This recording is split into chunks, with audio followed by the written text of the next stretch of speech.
So this is how you can fix your Discord not opening.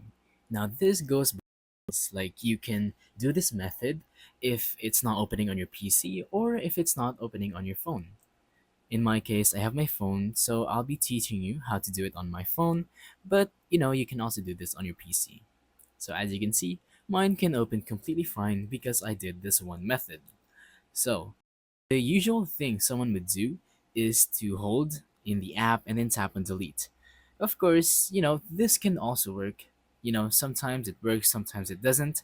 But the best thing that you can actually do is one thing that you probably never thought of. That is by going to the settings, tapping on general, and then moving into iPhone storage.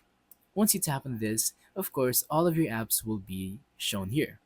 Now, what you're going to want to do is tap on size and then arrange it by name so we can find it easier.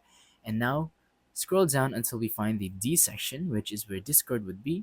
Tap on it, and now you're going to want to tap on offload. As you can see, it says offloading Discord will delete the app but keep its documents and data. You won't lose any data, but you will be refreshing the app, so now it's going to work without all the bugs that is causing this, problem where you can't open it. Now, how do you do this on PC? Well, I think the best solution for PC is just deleting the app and then downloading it back because you don't really have the option to offload an app and then, download it back. But yeah, once you tap on offload on your phone, it's going to partially delete Discord. And then after that, you're going to want to tap on download again to, refresh the whole thing and you're good to go. And now your Discord should work once you open it.